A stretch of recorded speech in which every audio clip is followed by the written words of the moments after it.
CEO 리포트 4월 2주차. 안녕하세요. 웨스기업연구소 정호희 소장입니다. 자, 이번 주 CEO 리포트는 가업 승계가 고민인 대표님들을 위해서 준비했습니다. 자, 가업을 승계하기 위해서는 후계자인 자녀가 제일 중요한 힘일 텐데요. 과연 우리 자녀가 그런 역할을 할 수 있을지 항상 아마 고민이실 것 같습니다. 우리 대표님들의 고민을 도와드릴 수 있는 그런 제도가 있는데 그 제도에 대해서 잠시 후에 안내해 드리도록 하겠습니다. 중소기업 중앙회에서는 중소기업의 가업 승계를 지원하기 위해 2022년 차세대 CEO 스쿨을 운영하기로 했습니다. 그간 코로나 때문에 못했던 걸 이제 다시 하는 그런 느낌일 텐데요. 입문과정, 그 다음에 심화과정, 그리고 자녀와 함께하는 가업승계 워크숍, 그 다음 기업승계, 가업승계, 차세대 CEO 포럼 등이 프로그램으로 준비가 되어 있습니다.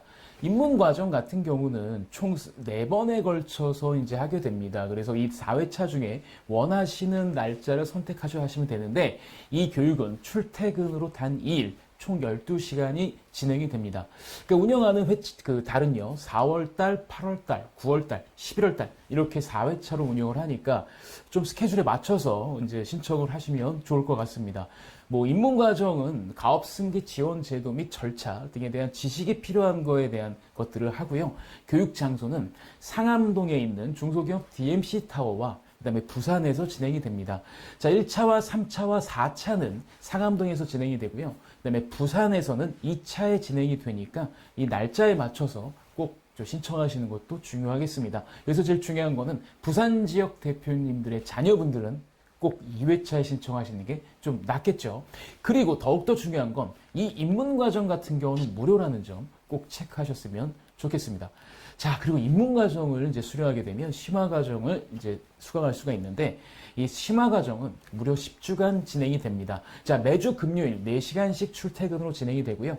그리고 나서 이제 해외 연수도 이 프로그램 안에 있습니다. 그래서 해외 연수를 가게 되면 아무래도 뭐 해외 중소기업 탐방을 하게 되는 것도 있지만, 이를 통해서 좀 이렇게 뭐라 그러죠? 돈독한 그 후계자들끼리의 릴레이션십, 그리고 인맥을 쌓을 수 있다는 게 가장 큰 좋은 효과가 아닐까라는 생각을 합니다.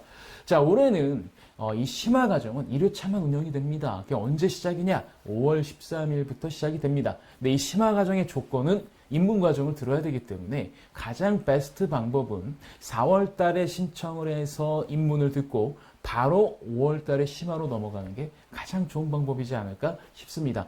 자, 심화는 4월 31일까지 신청이니까 꼭 이 점 체크하셨으면 좋겠고요. 신청은 화면에 나오는 인터넷 홈페이지에서 가능합니다. 그리고 자세한 문의나 이 안내사항은 지금 그 전화번호나 이런 게 나가고 있으니까 꼭 한번 문의해 보시길 바라겠습니다. 저희 웰스기업연구소에서도 이 가업 승계를 위한 지원 프로그램들 많이 만들고 있으니까 꼭 전화 주셔도 감사하겠습니다. 자, 이제 결산이 끝났습니다. 그래서 지난주에 제가 결산이 끝난 후에 이제 하셔야 될 일들 에서 말씀을 드렸는데, 오늘이 그 두 번째 시간입니다. 아무래도 대표님들께서는 대표님 법인의 주식 가격에 대해서는 그게 뭐야 라고 생각할 수 있겠습니다만, 대표님이 혹시나 주식을 자녀에게 증여하거나 아니면 제3자에게 매각을 한다고 했을 때 국세청에서는 어느 정도가 과연 적당한 가격인지에 대한 기준 가격을 체크하게 됩니다. 그러니까 우리 기업이 비상장 주식이기 때문에, 비상장 기업이기 때문에 당연히 거래소에서 거래되는 그 가격은 없지만 대략적으로 세법상 보충적 평가 방법으로 기준 가격은 정해놓는다 이거죠. 그래서 만약에 특별한 거래 가격을 입증할 수 있는 게 없다고 한다면 이 세법상 기준 가격을 따라가야 되는 게 현실입니다. 자, 그러면 이제 대표님 법인의 주식 가격 평가를 이제 올해 1월 1일 기준으로 한번 해볼 필요는 있는 거죠. 지금 결산이 다 됐고, 그 다음에 세무조정 계산서가 나왔다고 한다면, 자산만 시가평가만 한다면, 그러니까 뭐 부동산 같은 자산들만 아마 1월 1일자로 거의 정확한 주식 가격은 평가하실 수 있을 것 같습니다. 그런데 이 평가를 해보면, 생각보다 우리 회사 주식 가격이 너무 높은데? 라고 하실 수가 있습니다. 아마 그런 대표님들은 부실 자산이 법인에 내재되어 있을 확률이 상당히 높다는 거죠. 그래서 상조법상 자산 평가는 장부가하고 이제 시가 중에 큰 걸로 하게 되는데, 아무래도 이 부실 자산 같은 경우가 있다고 한다면 당연히 좀 그렇겠죠. 그래서 이 부실 자산 뭐가 있는지를 한번 우리가 체크해 볼 필요가 있습니다. 가장 대표적인 게 이제 매출 채권인데요.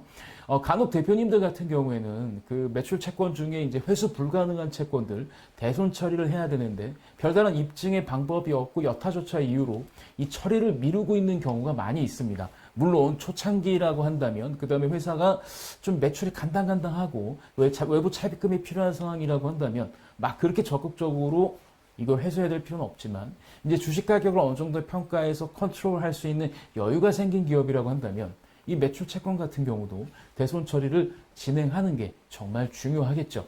이 매출 채권, 회수 불가능한 매출 채권만 대손 처리를 해도 주식 가격을 많이 낮출 수가 있습니다. 자, 그 다음에 그 매출 채권 말고 더욱더 대표적인 게 있죠. 네, 가지급금입니다. 이 가지급금은 통상적으로 자산에서 유동자산, 당좌자산에 들어가 있습니다. 그래서 가지급금이 있다고 한다면 이 유동자산 비율이 증가하게 되는 거죠. 유동부채 대비. 그래서 기업 외형이 좀 좋아져 보이는 효과, 그 다음에 일부 신용도가 좋아져 보이는 효과가 있습니다.